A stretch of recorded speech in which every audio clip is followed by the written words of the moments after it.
चलिए, हरे कृष्णा। हम लोग शुरू करते हैं क्लास। ओम अज्ञानतिमिरान्धस्य ज्ञानाञ्जनशलाकया चक्षुरुन्मीलितं येन तस्मै श्रीगुरवे नमः।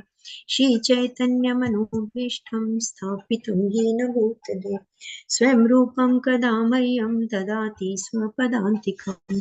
हे कृष्ण करुणा सिन्धु दीनबन्धु जगत्पते गोपेश गोपिकान्ता राधाकान्ता नमस्तुते। तप्त कांचन गौरांगी वृंदावनेश्वरी वृषभानुसुते देवी प्रणमामि हरिप्रिये। नमो विष्णुपादाय कृष्णपृष्ठाय भूतले श्रीमति भक्ति वेदांत स्वामिनी इति नामिनी। नमस्ते सरस्वती देवी गौरवाणी प्रचारिणी निर्विशेष शून्यवादी पाश्चात्य देश तारिणी। श्री कृष्ण चैतन्य प्रभु नित्यानंदा श्री अद्वैत गदाधर शिवासादि गौर भक्त वृंदा। हरे कृष्ण कृष्ण कृष्ण हरे हरे हरे राम राम राम हरे हरे। हरे कृष्णा सभी को। आज की कक्षा में सभी का बहुत बहुत स्वागत है। तो आज हमारे हमारे अध्याय 2 का पार्ट 2 हमने पहले कल परसों हमने 40 श्लोका तक रीडिंग किया था, व्याख्या किया था, डिस्कस किया था। तो आज हम आगे के श्लोक लेंगे। तो किसी को ध्यान है, अगर कोई बहुत शॉर्ट में बताना चाहेगा कि हमने दूसरे अध्याय में क्या पढ़ा था या समझा था, अगर कोई बताना चाहे तो आप लोग हैंड रेज कर सकते हैं। हरे कृष्णा।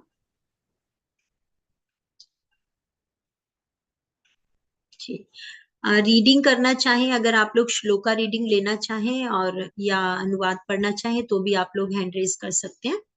तो हम लोग शुरू करते हैं। देखिए, हमने पहले क्या जाना था, सेकंड चैप्टर में भगवान ने क्या है, हमारे चैप्टर का नाम है सेकंड चैप्टर का गीता का सार। क्योंकि पहले अध्याय में हमने जाना था कि अर्जुन ने जब अपने रिश्तेदारों को, अपने स्वजनों को अपने शत्रु पक्ष में देखा तो उनको देखकर उनको क्या करुणा जागी कि वो क्या है, उनकी मृत्यु का कारण नहीं बनना चाहते। तो इसीलिए उन्होंने भगवान से क्या कहा कि मैं युद्ध नहीं करना चाहता। और फिर उसके लिए उन्होंने वो 5 कारण बताए कि वो युद्ध क्यों नहीं करना चाहते। तो अब भगवान क्या है, गीता के सार से हम यहाँ अध्याय से जान रहे हैं कि भगवान उनके उन प्रश्नों को, जो उनके संदेह है, उनको दूर करेंगे और किस प्रकार से अर्जुन के थ्रू हमें क्या है, वो भी हमें जीवन कैसा जीना चाहिए, हमें भी वो ज्ञान प्राप्त हो रहा है। तो अंतिम जो हमारे श्लोका है सेकंड चैप्टर के, उसमें हमने क्या जाना था, पहले भगवान ने शुरू में भगवान ने क्या कहा था कि अगर तुम इस प्रकार से कार्य नहीं करोगे तो शत्रु क्या है, तुम्हारा उपहास करेंगे। और फिर उसके बाद में भगवान में आत्मा के ज्ञान के द्वारा क्या बताया था, अर्जुन ने कहा था कि मैं युद्ध नहीं करना चाहता क्योंकि उन्हें अपने सगे संबंधियों पर दया आ रही है। तो भगवान ने उसके उत्तर में क्या बताया था, भगवान ने आत्मा का ज्ञान हमें दिया था कि क्या है, आत्मा अविनाशी है, ये शरीर नाशवान है, अर्थात ये शरीर समाप्त हो जाता है, परंतु आत्मा क्या है, शाश्वत है, अविनाशी है, और उसको किसी भी द्वारा अग्नि से, वायु से, जल से, किसी भी प्रकार से उसको हम समाप्त नहीं कर सकते। फिर उसके बाद में भगवान ने हमें स्वधर्म और सनातन धर्म के बारे में हमने समझाया। और जैसा कि अभी हमने बात की थी, नेहा विक्रमो नास्ति पृथिव्यायो न विद्यते स्वल्पमस्य धर्मस्य त्रायते महतो भयात्। भगवान ने जो हमारा 40 अंतिम श्लोक था हमारा परसों का, उसमें भगवान ने क्या कहा था कि अगर हम सकाम भाव से अगर हम कोई भी कार्य करते हैं तो क्या है, कर्म कांड में हमारे लिए बहुत से विधि विधान होते हैं कि हमें इस प्रकार से बैठना है, दाएं बैठना है, बाएं बैठना है, कौन से पक्ष में क्या रखना है, किस प्रकार से हमें पूजा करनी है, अनेकों अनेक सकाम कर्मों में विधि विधान होते हैं। और क्या है, अगर हमसे कोई भी मंत्र उच्चारण में त्रुटि रह जाती है या कोई भी हमारा जो हमारे विधि विधान है उसमें त्रुटि रह जाती है तो उसका कई बार फल भी क्या है, उल्टा हो जाता है। परंतु कृष्ण भावना होकर अगर हम सिर्फ क्या है, कृष्ण की प्राप्ति के लिए अगर हम कृष्ण भावनामृत में हम महामंत्र के जाप के द्वारा, गुरु की सेवा के द्वारा अगर हम कार्य करते हैं तो क्या है, उसमें कोई अशुद्धि भी रह जाए तो क्या है, उसका कोई भी उल्टा फल नहीं होता। क्योंकि भगवान ने क्या कहा था कि कृष्ण भावनामृत में किए हुए कार्य से क्या है, इस शरीर के विनष्ट होने के बाद भी क्या है, हमें पुनः कृष्ण भावनामृत में आगे बढ़ने का।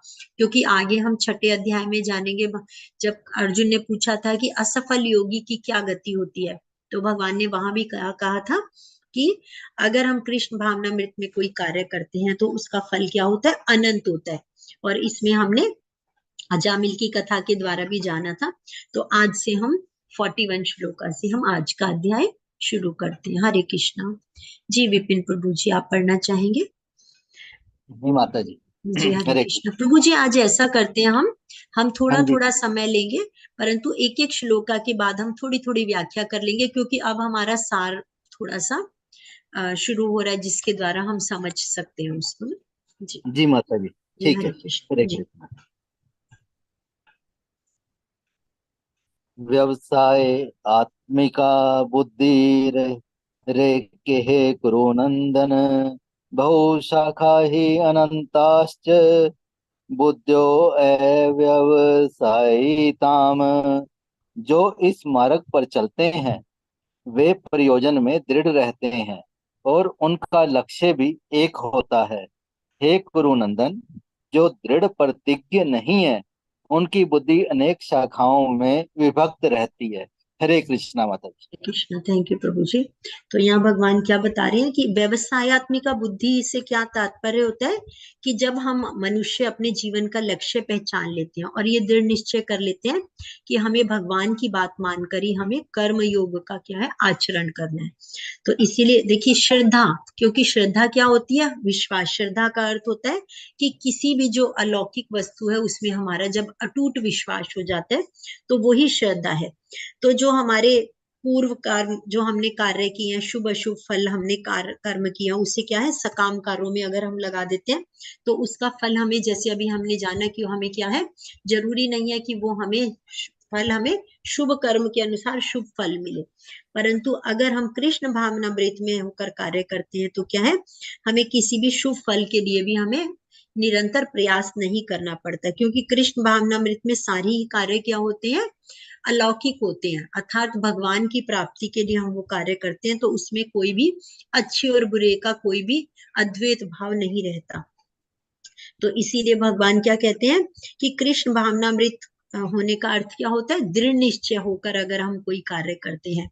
तो कृष्ण भावनामृत में लगे होने के लिए पहली क्या दक्षता होनी चाहिए, मनुष्य को दृढ़, भगवान क्या कह रहे हैं, व्यवसायत्मिका बुद्धि। व्यवसायत्मिका अर्थ क्या होता है, दृढ़ निश्चय से अगर हम कोई कार्य करते हैं तो वो व्यवसायत्मिका बुद्धि है। भगवान कहते हैं कि उसके लिए हमें क्या है, कृष्ण के जो प्रतिनिधि हैं अर्थात प्रमाणिक गुरु की शरण में जाकर हमें उनकी आज्ञा का पालन करना होगा, और उसके द्वारा ही हम दृढ़ निश्चय, क्योंकि देखिए हम जानते हैं द्रोणाचार्य का हम कथा जानते हैं कि वो क्या है, अपने सभी शिष्यों को ज्ञान देते थे, परंतु अर्जुन क्या है, उनको एज इट इज उनकी क्या शरणागति गुरु के प्रति इतनी थी कि जिस प्रकार से गुरु ने विद्या दी उसी प्रकार से उसको एज इट इज दृढ़ निश्चय होकर उन्होंने उस विद्या का ज्ञान लिया। तो उनके समान कोई भी नहीं था। तो इसीलिए भगवान यहाँ पे क्या बता रहे हैं, व्यवसायत्मिका बुद्धि की, अर्थात हमें अगर भक्ति के मार्ग पर चलना है तो हमें पूर्ण श्रद्धा से और दृढ़ निश्चय से उसको करना होगा। नहीं तो क्या है, हमारी बुद्धि अनेक शाखाओं में, अर्थात हम क्या सोचेंगे, अभी हम ये भी कर लें ये भी कर लें, तो उसका क्या है, हमें फल नहीं प्राप्त होता। हरे कृष्णा प्रभु जी। नेक्स्ट लेते नेक्स्ट हैं। नेक्स्ट माता जी, ठीक है। यामिमां पुष्पितां वाचम प्रवदन्ति विपश्चिताः वेदवादरता पार्थ नान् नान्यदस्ति निवादिनाः कामात्मानः स्वर्गपराजनं करं फल प्रदाम क्रिया विशेष बहुलां भोगैश्चर्ये गतिं प्रति। अल्प ज्ञानी मनुष्य वेदों के उन अलंकारिक शब्दों के प्रति अत्यधिक आसक्त रहते हैं जो स्वर्ग की प्राप्ति, अच्छे जन्म, शक्ति इत्यादि के लिए विविध काम कर्म करने की संस्तुति करते हैं। इंद्रिय तृप्ति तथा ऐश्वर्यमय जीवन की अभिलाषा के कारण वे कहते हैं कि इससे बढ़कर और कुछ नहीं है। हरे कृष्णा। दंडवत प्रणाम। हरे कृष्ण। थैंक यू जी। तो वेद क्या है? वेदों का जो परम लक्ष्य क्या है? भगवान को प्राप्त करना। क्योंकि वेदों में भी क्या कहा गया है कि जो स्वर्ग जाना चाहता है उसके लिए क्या है? अलग अलग प्रकार के यज्ञ संपन्न करने चाहिए। तो जो मूर्ख व्यक्ति होते हैं वो क्या सोचते हैं कि वैदिक ज्ञान का तात्पर्य सिर्फ इतना ही है। परंतु हम जैसे अभी हमें क्या बताते हैं, कहा जाता है शास्त्रों में कि यज्ञों वे विष्णु, कि अंतिम लक्ष्य क्या है? जो यज्ञ क्या है उसका फल भगवान विष्णु को प्राप्त करना। तो इसीलिए कृष्ण भावनामृत में जो दृढ़ रहते हैं वो क्या है? वो मूर्ख लोगों की तरह नहीं है। वो क्या जानते हैं कि जो भी हम कार्य कर रहे हैं वो क्या है? भगवान के लिए कार्य कर रहे हैं। तो इसीलिए वो जो अज्ञानी है वो क्या है? वेदों में ही लिप्त रहते हैं। परंतु भगवान यहाँ क्या बता रहे हैं कि सिर्फ हमें वेदों के अल्प ज्ञान से ना बढ़कर हमें क्या है? आगे बढ़ना है। क्योंकि सुख भोग की जो इच्छा है, कामना है, वो क्या होती है? विवेक को ढक लेती है। परंतु जो अंतिम लक्ष्य वेदों का क्या है? भगवान को प्राप्त करना। तो इसीलिए हमें अज्ञानी की तरह सिर्फ वेदों की जो अलंकारिक भाषा है उसमें ना उलझकर हमें क्या करना चाहिए? जैसे ये हमें शिल प्रभुपाद जी बताते हैं कि जो मूर्ख लोग होते हैं वो जो विषैले वृक्ष होते हैं उनके फूलों के प्रति आकर्षित हो जाते हैं, परंतु वो नहीं जानते कि इसमें क्या है? विष है। तो इसी प्रकार से क्या है? हम ये अगर पूर्ण ज्ञान के द्वारा अगर नहीं जान पाते हैं तो हम सिर्फ वेदों के द्वारा सिर्फ सकाम कर्मों में ही लग जाते हैं। परंतु हमारा परम लक्ष्य क्या है? भगवत प्राप्ति का। तो इसीलिए ये जानकर हमें भगवान की ही कृष्ण भावनामृत में रहकर कृष्ण की सेवा करनी चाहिए। हरे कृष्ण हरे प्रभु कृष्णा जी। माता। हरे। भोगेश्वर्ये प्रसक्तानां तथा परहित चेतसां व्यवसाय यत्मिका बुद्धि समादो न विधीयते। जो लोग इंद्रिय भोग तथा भौतिक ऐश्वर्य के प्रति अत्यधिक आसक्त होने से ऐसी वस्तुओं से मोहग्रस्त हो जाते हैं, उनके मनों में भगवान के प्रति भक्ति का दृढ़ निश्चय नहीं होता। हरे कृष्णा माता जी। हरे कृष्ण। थैंक यू प्रभु जी। तो देखिए भोग ऐश्वर्य क्या है? कि जो हमने पहले भी जाना था कि जो हमारी ज्ञानेंद्रियां हैं, कर्मेंद्रियां, उनके द्वारा उनके विषय उनके द्वारा क्या है? हम इंद्रिय सुख भोगना चाहते हैं। तो भोग ऐश्वर्य में जब हम फंस जाते हैं तो ऐसा व्यक्ति क्या है? भगवान की तरफ उसकी दृष्टि नहीं रह पाती। परंतु जब हम भगवान को ही जब हम जान जाते हैं कि कृष्ण ही सर्व कारण कारणा है, तो जो हमारे कार्य होते हैं वो सिर्फ किस लिए होते हैं? इंद्रिय तृप्ति के लिए ना होकर भगवत प्राप्ति के लिए हो जाते हैं। तो इसीलिए हम माया के चक्कर में ना पड़कर और हम क्या है? भगवत प्राप्ति का ही हमारा लक्ष्य होता है। तो भगवान कहते हैं कि इस प्रकार अगर हम इंद्रिय तृप्ति के लिए कार्य करते हैं तो वो भोग ऐश्वर्य के कार्य है। उसमें हमें वहां न रहकर हमें क्या है? भगवत प्राप्ति के उद्देश्य से आगे बढ़ना चाहिए। हरे कृष्णा। हरे कृष्ण। त्रे गुणे विश्या वेदानि त्रे गुण्यो भवार्जुन निर्द्वंद्वो नित्यस्थो निर्योगक्षेम आत्मवान। वेदों में मुख्यतया प्रकृति के तीनों गुणों का वर्णन हुआ है। हे अर्जुन, इन तीनों गुणों से ऊपर उठो, समस्त द्वैतों और लाभ तथा सुरक्षा की सारी चिंताओं से मुक्त होकर आत्म परायण बनो। हरे कृष्णा। जी हरे कृष्ण। थैंक यू जी। तो यहाँ भगवान क्या समझा रहे हैं कि जीव का परम लक्ष्य क्या है? क्योंकि हम जान गए हैं भगवान हम क्या है? जीव सभी भगवान के अंश हैं। तो इसीलिए हमारा परम लक्ष्य क्या है? भगवत प्राप्ति। तो भगवान यहाँ क्या कह रहे हैं कि जो भी हमारे मटेरियलिस्टिक कार्य हैं सारे वो क्या है? प्रकृति के तीन गुणों के द्वारा ही किए जाते हैं। और क्या है? ये जो तीन गुण है यही क्या है? भौतिक जगत में हमारे बंधन का कारण है। तो इसीलिए भगवान क्या कहते हैं कि तुम इनमें ना फंसकर और तुम क्या है? आगे ब्रह्म जिज्ञासा करो। अर्थात ब्रह्म जिज्ञासा क्या है? भगवत प्राप्ति का उद्देश्य। तो भगवान कह रहे हैं कि जो अ, आप तुम ब्रह्म जिज्ञासा करो और आध्यात्मिक स्तर पर ऊंचे उठो। तो जब हम इंद्रिय तृप्ति के सारे कार्य खत्म हो जाते हैं तो क्या है? हम कर्म कांड भी स्वतः ही समाप्त हो जाते हैं। उसके लिए क्या है, हमें गुरु की शरण में जाकर और हमें शास्त्रों का अध्ययन करना होगा, जैसे भगवत गीता, भागवतम इत्यादि। और जब तक ये हमारे जो भौतिक गुण है, ये कब तक है, जब तक हमारे इस भौतिक शरीर का अस्तित्व है। जैसे ही हमारा शरीर समाप्त हो जाता है तो क्या है, हम इस भौतिक गणों से बाहर निकल जाते हैं और फिर हम अपने ही कर्मों के अनुसार हम दूसरा शरीर प्राप्त करते हैं। तो इसीलिए भगवान कह रहे हैं कि मनुष्य को क्या चाहिए कि सुख और दुख और गर्मी सर्दी ये सब की सद्वैत भाव को क्या है, सहन करना सीखे, और फिर कृष्ण भावनामृत होकर दिव्य अवस्था को प्राप्त किया जा सकता है। हरे कृष्णा प्रभु जी। हरे जी कोई और रीडिंग करना चाहेगा तो आप लोग हैंड रेज कर सकते हैं। हरे कृष्णा। जी प्रभु जी। जी विपिन प्रभु जी आप पढ़ सकते हैं इतने। जी हरे माता कृष्णा प्रभु जी। जी।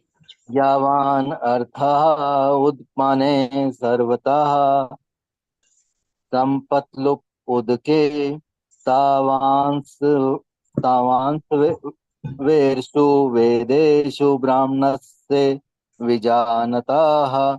एक छोटे से कूप का सारा कार्य एक विशाल जलाशय से तुरंत पूरा हो जाता है। इसी प्रकार वेदों के आंतरिक तात्पर्य जानने वाले को उनके सारे प्रयोजन सिद्ध हो जाते हैं। हरे कृष्ण। हरे कृष्णा। थैंक यू प्रभु जी। तो देखिए भगवान यहाँ पे क्या बता रहे हैं कि वेदों का अध्ययन क्या है, भगवान को ही जानना। क्योंकि देखिए जिसने ब्रह्म को जान लिया वही क्या है, ब्राह्मण है। तो फिर ऐसा जो महापुरुष होता है उसको भौतिक क्रिया या पदार्थों की आवश्यकता नहीं रह जाती, क्योंकि वो क्या है, महानता को प्राप्त कर चुका है। तो इसीलिए आत्म साक्षात्कार क्या अर्थ क्या है कि कृष्ण को और अपने संबंध को जानना। तो जो बुद्धिमान व्यक्ति होता है वो क्या है, सिर्फ अनुष्ठानों के प्रति आसक्त ना होकर जो वेदों का परम लक्ष्य है उसको जान जाता है। और फिर वेदों के उद्देश्य को संपन्न करने के लिए देखिए आज कलयुग में क्या है, पहले हम जानते थे राजसूय यज्ञ हो रहे हैं, अश्वमेध हो रहे हैं, तो उसमें क्या है, इतना धन, इतना समय, शक्ति सबकी आवश्यकता होती है। तो इसीलिए वेद और इस युग में ऐसा कर पाना संभव नहीं है। तो इसीलिए हमें चैतन्य महाप्रभु क्या है, कलयुग का यज्ञ क्या है, महामंत्र का जाप। हरे कृष्णा कृष्ण कृष्ण हरे हरे, हरे राम राम राम हरे हरे। ये जानकर हमें क्या है, जो कलयुग का महामंत्र चैतन्य महाप्रभु ने हमें दिया उसी के अनुसार क्या है, क्योंकि हमने जान लिया हमारी आयु कम है, हमें इतना वेदों का ज्ञान नहीं है, इतने शुद्ध पंडित नहीं है अब, तो इस सब चीजों को जानकर हमें सिर्फ परम लक्ष्य के लिए, भगवत प्राप्ति के लिए अपना लक्ष्य रखना चाहिए। तो भगवान क्या कहते हैं, यही संपूर्ण वैदिक रहस्य को जानने का चरम उद्देश्य है। क्योंकि हम ये 15वें अध्याय में भी पढ़ेंगे, भगवान क्या कहते हैं, सर्वस्य चाहं हृदि सन्निविष्टो मतः स्मृतिर्ज्ञानमपोहनै च वेदैश्च सर्वैरहमेव वेद्यो वेदांत गुरुदेव वेदेव च। कि अथान क्या है, वेदों का संकलन करता भी मैं हूँ और वेदों के द्वारा जानने वाला भी मैं हूँ। तो इसीलिए हमें क्या जानना चाहिए कि जिस प्रकार से अगर हम पेड़ की जड़ में जल दे देते हैं तो वो क्या होता है, पूरे पत्तियों को और ब्रांचेस को सभी को मिलता है। तो इसी प्रकार से अगर हम भगवान कृष्ण की सेवा करते हैं तो सभी देवी देवताओं को वो प्राप्त होता है उसका फल।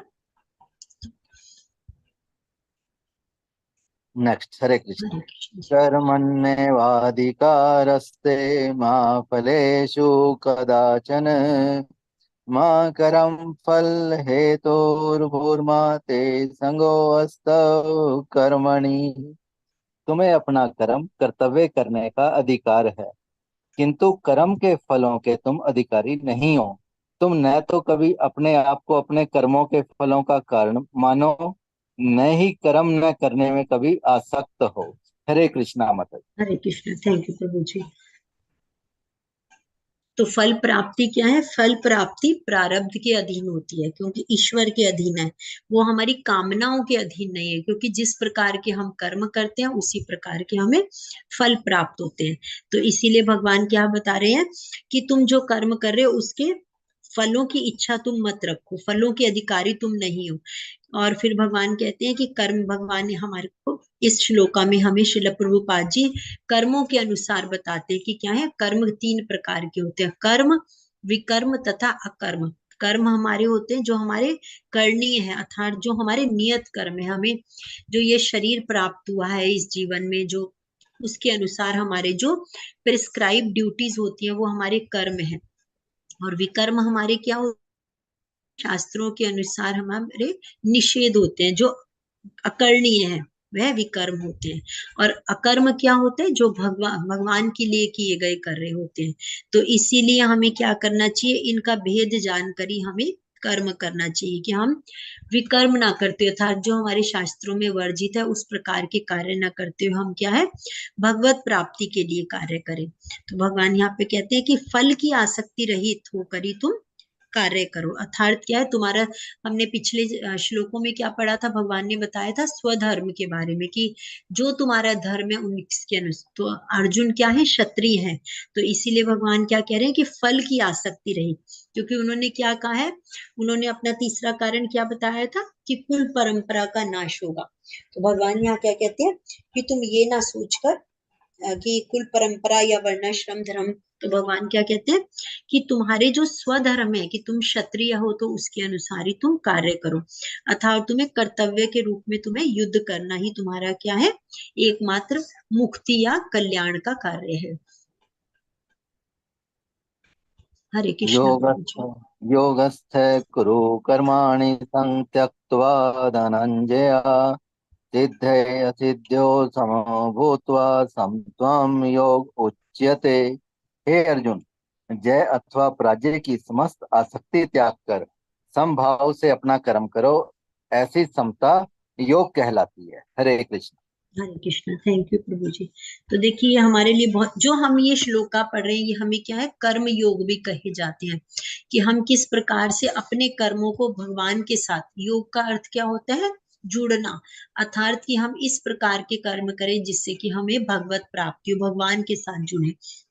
तो हम कर्मों में समता किस प्रकार बनाए, क्योंकि देखिए हमें जो ये जीवन मिला है भगवत कृपा से, हमें कहा जाता है ना मनुष्य जीवन बहुत दुर्लभ है, तो इसीलिए भगवत कृपा से अगर हमें ये जीवन मिला है तो इस जीवन के लक्ष्य को पहचान कर हम क्या करें, एक निश्चयात्मक बुद्धि, भगवान ने अभी पिछले श्लोकों में क्या कहा था, व्यवसायत्मिका बुद्धि।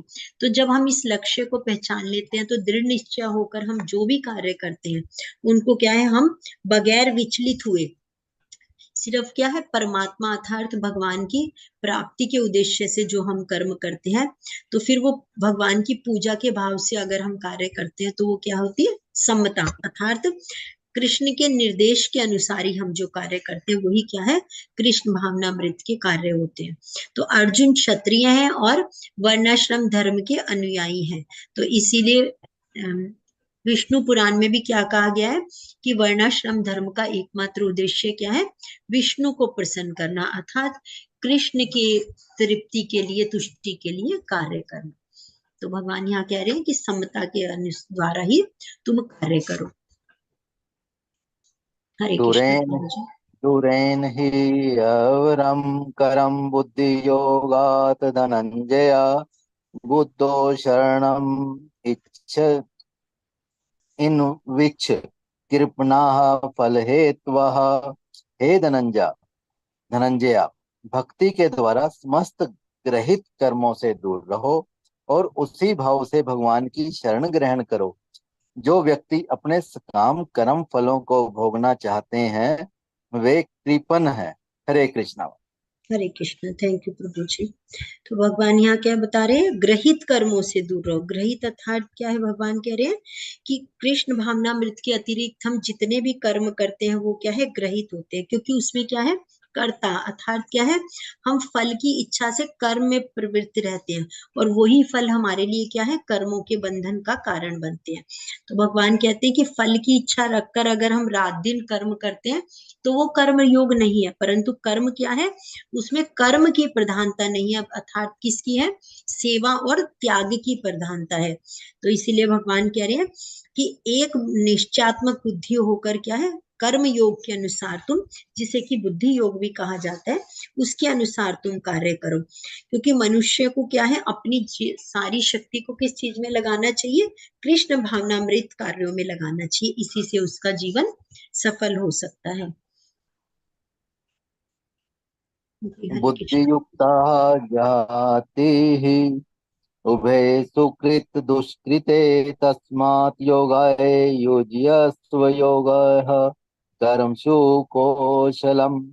भक्ति में संलग्न मनुष्य इस जीवन में ही अच्छे तथा बुरे कार्यों से अपने को मुक्त कर लेता है। अतः योग के लिए प्रयत्न करो, क्योंकि सारा कार्य कौशल यही है। हरे कृष्णा। हरे कृष्ण, थैंक यू प्रभु जी।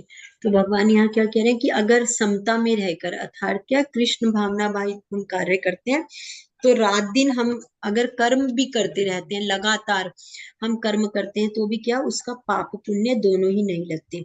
जैसे कि अगर युद्ध को, हाँ, बहुत से लोग ये सोच सकते हैं कि भगवान अर्जुन को निरंतर क्या कह रहे हैं, युद्ध करो। पर युद्ध तो क्या है, एक घोर कर्म है, परंतु फिर भी अर्जुन को क्या है, पाप नहीं लगता, क्योंकि ऐसा कार्य क्या है, समता का क्या है, क्योंकि क्या है, जैसे अभी हम आगे भी जानेंगे कि जिस प्रकार मनुष्य जल में रहकर कमल के पत्ते के समान क्या है, संसार से निर्लिप्त रहता है, तो इसी प्रकार अगर हम ऐसे कार्य करते हैं जिसमें हम फल की इच्छा नहीं है, परंतु क्या है, वो हमें कृष्ण के आदेश के अनुसार हम कार्य कर रहे हैं, तो ऐसे कार्य भगवान कृष्ण की शरण में जाकर हम करते हैं, तो जो भी हमारे कर्म बंधन के कारण होते हैं, उससे हम क्या है, मुक्त हो जाते हैं। तो इसीलिए भगवान कह रहे हैं, यही कर्म फल से शुद्ध होने की प्रक्रिया है। हरे जी कृष्ण। प्रभु जी, अगर करम आप थक गए हो तो मैं पढ़ दूं। नहीं माता जी, कोई नहीं, मैं पढ़ देता हूँ माता जी। हरे कृष्णा। करम जम बुद्धि युक्ता ही फलम त्यक्त्वा मनीषिणः जन्म बंध विनेर मुक्ता पदम गच्छति अनामयम। इस तरह भगवत भक्ति में लगे रहकर बड़े बड़े ऋषि मुनि अथवा भक्तगण अपने आप को इस भौतिक संसार में कर्म के फलों से मुक्त कर लेते हैं। इस प्रकार वे जन्म मृत्यु के चक्कर से छूट जाते हैं और भगवान के पास जाकर उस अवस्था को प्राप्त करते हैं जो समस्त दुखों से परे है। हरे कृष्णा। हरे कृष्ण, थैंक यू प्रभु जी, बहुत सुंदर बताया। यहाँ बताया गया है, यहाँ पर क्या, आम्य, आम्य किसे कहते हैं, कि गंछत ताम्य, अर्थात अनाम्य क्या है, इसका अर्थ होता है रोग या कष्ट या विकार को, और या परम गति। अनाम्य अर्थात क्या होता है, निर्विकार, अर्थात परम गति।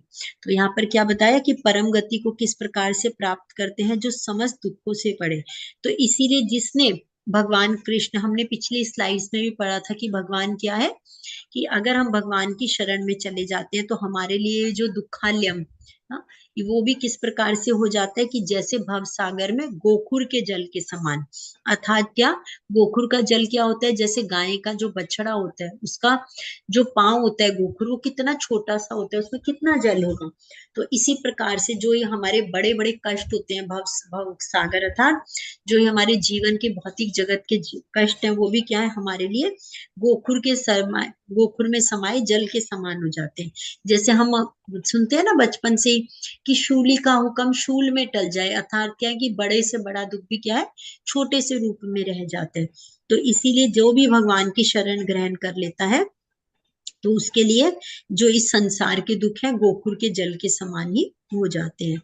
और फिर भगवान कहते हैं कि जो, परंतु जो मूर्ख लोग होते हैं या अल्प ज्ञानी लोग होते हैं, वो क्या सोचते हैं, कि हम कर्म करेंगे तो कर्म के द्वारा ही हम सुखी रह सकते हैं, तो इसीलिए सकाम कर्म करते हैं, निरंतर कर्म करते हैं, निरंतर उसके सुख दुख का भोग उठाते हैं। परंतु जो वास्तविक भगवान को जानता है, स्थिति को जानता है, वो क्या है, श्रद्धा के द्वारा भगवान की प्रेमा भक्ति में लगा रहता है, और फिर निरंतर प्रयास के बाद वो क्या है, भगवत प्राप्ति, अर्थात की भगवत धाम, वैकुंठ लोक को प्राप्त करने का अधिकारी बन जाता है।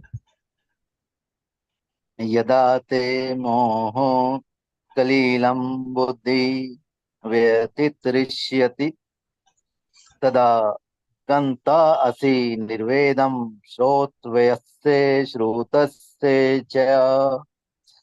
जब तुम्हारी बुद्धि मोह रूपी सघन वन को पार कर जाएगी तो तुम सुने हुए तथा सुनने योग्य सब के प्रति अन्य मनस्क हो जाओगे।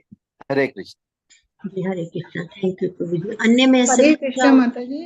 जी हरे कृष्णा माता जी, अगर दिक्कत हो तो 7:45 तक हम श्लोका पढ़ सकते हैं। 7:45 पे तो हम लीव कर देंगे। जी जी जी अच्छा माता सर जी, तो जी थैंक यू माता जी। जी तो इसके बाद माता जी आप ले लीजिएगा थोड़ा सा श्लोका। थैंक यू माता जी। किसी और का भी हैंड रेज है, देख लेते हैं। जी पूर्वी माता जी भी हैं, तो हम लोग थोड़े से श्लोका 5 श्लोका माता जी पढ़ लेंगे। जी पहले जी 5 माता श्लोका जी। राधा रती माता जी पढ़ नहीं लेंगे, नहीं इसके नहीं बाद। नहीं, पूर्वी माता जी को पढ़ने दीजिए। मैंने तो जी तब कहा जब कोई नहीं जी है तब जी जी पढ़ने दीजिए। हमारे क्लास में माता जी सभी बहुत सुंदर बहुत अच्छी वो बात है, बहुत रखते हैं। अच्छी बात है, ये तो हाँ बहुत अच्छी बात सभी है। रखते हैं। आज हो सकता है टाइम थोड़ा सा उनको लेट ज्वाइन किया इस वजह से, नहीं तो सभी क्लास में बहुत अच्छे से पार्टिसिपेट करते हैं क्लास में ना। जी थैंक यू माता जी आपके। तो यहाँ पर भगवान क्या बता रहे हैं कि सबके प्रति तुम अन्यमयस्क, अभी जैसे प्रभु जी ने पढ़ा, अन्यमयस्क का अर्थ क्या होता है? विरक्ति का। ये क्या गुण है? विरक्ति का। अर्थात तुम इनडिफरेंट हो जाओगे। कि देखिए हम कहते हैं ना कि इस जगत में रहते हुए भी हम भगवान को प्राप्त कर सकते हैं, परंतु अगर हम खुद के ही हमारे ये भौतिक जो हमारे दुख कलेश हमारे बनाए हुए, ये क्या है? हमारे ही दिमाग के हैं। परंतु हम जब इसी को हम भगवत प्राप्ति के उद्देश्य की सब कुछ भगवान का ही है, तो हमें क्या है? जो जीवन में और जो जीव है उनके ही हमें जो गुण है, अवगुण क्या है, वो हमें गुण के समान लगने लगते हैं। तो इसीलिए भगवान यहाँ क्या बता रहे हैं कि ऐसे बहुत से उदाहरण हैं भक्तों के जीवन के, कि जिनको धीरे धीरे भगवत भक्ति के साथ साथ वैदिक कर्म कांड से भी विरक्ति हो गई। तो इसका अर्थ हम किस तरह समझ सकते हैं कि देखिए हमारे जीवन के मोह भी क्या है? 2 तरह के होते हैं। एक तो होता है हमारा ये संसार में मोह, ये मेरा बेटा, ये मेरा भाई, ये पति, ये पत्नी, ये मेरा रिश्ते, तो ये हमारे क्या है? भौतिक जगत के मोह है हमारे। और दूसरा मोह क्या होता है? जब हम शास्त्रीय अनुष्ठानों में फंस जाते हैं, तो वहां तक रह के क्या है? वो हमारा लक्ष्य भगवत प्राप्ति ना रहकर हम ये क्या है? जैसे अभी हमने पीछे पे क्या पढ़ा था, यामिमा पुष्पिता, अर्थात क्या है? हम वेदों की जो भाषा है या जो शास्त्रीय ज्ञान है उसी में हम फंसे रह जाते हैं, वो भी हमारा क्या है? तो यहाँ कहा गया कि वैदिक कर्म कांड से भी विरक्ति हो जाएगी। तो इसका अर्थ हमें इस प्रकार से समझना चाहिए कि अंतिम जो लक्ष्य है वो हमें भगवान को प्राप्त करना ही है। तो इसीलिए जो सकाम कर्म के अनुष्ठान है उनके प्रति भी क्या है? वो इनडिफरेंट हो जाता है, अर्थात बहुत पैशनेट नहीं रह पाता, रह जाता फिर ऐसा व्यक्ति। तो इसीलिए भगवान क्या कह रहे हैं कि अगर तुम कृष्ण भावनामृत हो जाओगे और कृष्ण की ही दिव्य सेवा में लग जाओगे, तो तुम इस विधि विधानों के प्रति भी उदासीन, उदासीन क्या मतलब? डिस्पैशनेट हो जाओगे। और फिर क्या है? क्योंकि उससे पहले क्या है? सिद्धि प्राप्त, हमें इसी जीवन में रहते ही भगवत प्राप्ति हो सकती है, अर्थात सिद्धि प्राप्त हो सकती है। क्योंकि वेदों का उद्देश्य कृष्ण को ही प्राप्त करना है। तो जो कृष्ण भावना भावित व्यक्ति होता है वो क्या है? अपना इन चीजों में समय ना लगाकर, बल्कि उसका चरम लक्ष्य भगवत प्राप्ति के लिए, तो वो गुरु की शरण में जाकर और भगवत प्राप्ति के लिए ही अपना साधन करता है। हाँ, हरे कृष्ण माता जी। राधा रती माता जी आप कर देंगे 53 से श्लोक। नहीं नहीं, आप पढ़ने दीजिए। वो पूर्वी माता जी को मैंने बताया ना, मैं जी तब के भारती लिए माता जी आप इसलिए 2-3 श्लोका पढ़ दीजिए। हरे कृष्णा फिफ्टी माता जी, फाइव कोई तक नहीं, मैं कर पढ़ दीजिए। देता हूँ। हरे कृष्णा माता जी। माता श्रोते जी पढ़ देती हैं 55, फिर पूर्वी जी। माता जी और भारती माता जी ले लेंगे।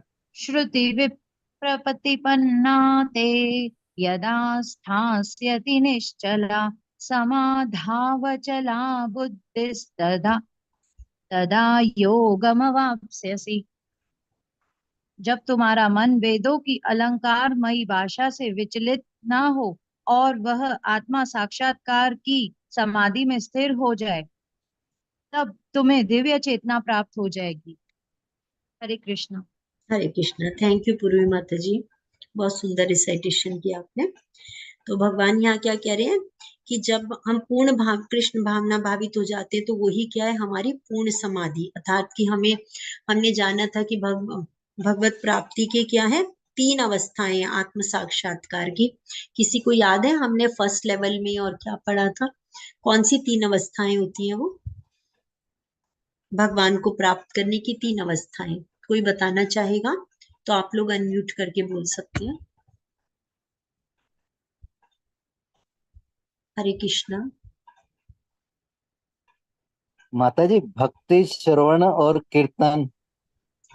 जी प्रभु जी, वो नवदा भक्ति के चरण हमने पढ़े। अच्छा। हाँ जी। जी माता। आत्म साक्षात्कार की हमारी 3 अवस्थाएं होती हैं, ब्रह्म, परमात्मा तथा भगवान। भगवान। जी हाँ। तो हम क्या है, भगवान क्या कहते हैं कि अगर कृष्ण भावना भावित व्यक्ति की होता है तो वो क्या है, ब्रह्म, परमात्मा तथा भगवान अर्थात की जो संपूर्ण उच्च अवस्था है उसको प्राप्त कर लेता है। तो इसीलिए जो कृष्ण भावना भावित व्यक्ति है वो क्या है, एक निष्ठ होकर, और उसका उद्देश्य क्या है, सिर्फ वेदों के भाषा में ना फंसकर और सकाम कर्मों में लिप्त न रहकर उसे क्या है, गुरु की आज्ञा के पालन के द्वारा कार्य करना चाहिए। क्योंकि भगवान ने हमें, देखिए हम 7वें अध्याय में भी पढ़ेंगे, भगवान ने क्या कहा था, बहुनाम जन्म नामन्ते ज्ञानवान माम प्रपद्यते। अर्थात क्या कि अनेक अनेक जन्मों के बाद अंतिम जन्म में क्या है, जो ज्ञानवान व्यक्ति होता है वो अंत में मेरी ही शरण में आता है। तो इसीलिए हमें क्या है, परमात्मा प्राप्ति का उद्देश्य बनाकर हमें क्या है, अनंत शाखाओं में, हमने पढ़ा था ना बहुशाखा, जी तो माता जी। व्यवसायत्मिका बुद्धि। तो भगवान क्या कह रहे हैं, तो हमें अपनी इस बुद्धि को अनंत शाखाओं में ना लगाकर और विचलित ना करके हमें क्या है, परम एक लक्ष्य के द्वारा ही जानकर भगवत प्राप्ति के लिए हमें कार्य करना चाहिए। तो वही क्या है, हमारी समाधि है। जी हरे कृष्णा। पूर्वी माता जी आप पढ़ेंगे। जी माताजी। जी। अर्जुन उवाच स्थितप्रज्ञस्य का भाषा समाधिस्थस्य केशव स्थितधि किं प्रभाषेत किमासीत व्रजेत किम। अर्जुन ने कहा, हे कृष्ण, अध्यात्म में 3 चेतना वाले व्यक्ति स्थित प्रज्ञ के क्या लक्षण है, वह कैसे बोलता है तथा उसकी भाषा क्या है, वह किस तरह बैठता और चलता है। हरे कृष्णा। हरे कृष्णा। थैंक यू माता जी। तो अब वो क्या पूछ रहे हैं अर्जुन का, जब भगवान ने यहाँ क्या बताया कि अगर तुम कृष्ण भावना भावित कार्यों में लग जाओ तो क्या है, समाधि में स्थिर हो सकते हैं। तो ऐसे व्यक्ति को क्या कहा जाता है, स्थिर बुद्धि। तो स्थिर बुद्धि, अब यहाँ पे अर्जुन प्रश्न कर रहे हैं कि ऐसे स्थित प्रज्ञ अर्थात स्थिर बुद्धि जो व्यक्ति है उसको हम किस प्रकार से जान सकते हैं, उनके कैसे लक्षण होते हैं, वो कैसे बोलते हैं, कैसे उठते हैं, कैसे बात करते हैं। तो इस पर वो क्या है, उनके लक्षण, किस लक्षण के द्वारा हम जान सकते हैं। तो भगवान क्या बताते हैं कि प्रत्येक, देखिए भौतिक जगत में भी क्या है, अगर कोई बहुत धनवान व्यक्ति होगा, उसकी चाल ढाल, उसके उठने बैठने का तरीका, उसके बातचीत करने का तरीका, हम जान जाएंगे कि ये क्या है, एक विशिष्ट पद पे धनवान व्यक्ति है। इसी प्रकार कोई रोगी व्यक्ति होता है तो उसके हम, उसके लक्षणों से, उसके हम क्या कहेंगे कि उसका बहुत चेहरा पीला पड़ा हुआ है, बहुत कमजोर है, उठते बैठते तो इन लक्षणों से हम रोगी को जान सकते हैं। इसी प्रकार से कोई अगर विद्वान व्यक्ति होता है तो वो क्या है, अपने गुणों के द्वारा जाना जा सकता है। तो क्या पूछ रहे हैं कि जो स्थिर प्रज्ञा व्यक्ति है उसको हम किस प्रकार से जान सकते हैं। तो श्रील प्रभुपाद जी बहुत सुंदर तरीके से इसको बताते हैं कि देखिए जैसे कोई अगर मूर्ख व्यक्ति होता है तो अगर हम उसको सिर्फ दूर से देखें तो हम उसको नहीं जान पाएंगे, परंतु हम उसकी मूर्खता का कैसे पता चला सकते हैं, जैसे ही वो बोलता है। तो इसी प्रकार से हम किसी भी व्यक्ति को कैसे पहचान सकते हैं, उसके बोलने से, उसके उठने बैठने के ढंग से। तो इसीलिए अर्जुन यहाँ पर प्रश्न कर रहे हैं कि भगवान, मुझे स्थिर प्रज्ञा व्यक्ति है उसके क्या लक्षण होते हैं। हरे कृष्ण माता जी। श्री भगवानुवाच प्रजहाति यदा कामान् सर्वान् पार्थमनोगतान् आत्मन्येवात्मना तुष्टः स्थितप्रज्ञस्तदोच्यते। श्री भगवान ने कहा, हे पार्थ, जब मनुष्य मनोधर्म से उत्पन्न होने वाली इंद्रिय तृप्ति की समस्त कामनाओं का परित्याग कर देता है और जब इस तरह से विशुद्ध हुआ उसका मन आत्मा में संतोष प्राप्त करता है, तो वह विशुद्ध दिव्य चेतना को प्राप्त स्थित प्रज्ञ कहा जाता है। हरे कृष्णा। हरे कृष्ण माता जी। थैंक यू माता जी। तो भगवान कह रहे हैं कि जब हमारे स्वरूप में कोई भी कामना नहीं रह जाती, क्योंकि हम जानते हैं कि हम क्या है, ईश्वर के ही अंश हैं। तो ईश्वर का अंश क्या है, प्योर है हम बिल्कुल। तो जब हमारे मन में कोई कामना नहीं रह जाती तो हमारे मन में राग के कारण ही कामनाएं आती हैं, अर्थात आसक्ति होती है चीजों में हमारी। तो वही हमारी कामनाएं हैं, तो उसे हमें त्याग देना चाहिए। और जब हम कामना का त्याग कर देते हैं तो बुद्धि क्या है, स्थिर हो जाती है। तो इसीलिए भगवान कहते हैं कि जो कृष्ण भावना भावित व्यक्ति होता है उसमें क्या है, महर्षियों जैसे गुण पाए जाते हैं। क्योंकि अगर कृष्ण भावना में व्यक्ति लगा होता है तो उसकी जो विषय वासनाएं हैं वो क्या है, स्वतः ही उनको किसी प्रयास के द्वारा नहीं दबाना पड़ता, परंतु वो क्या है, स्वतः ही अपने आप में ही निर्मल हो जाती है।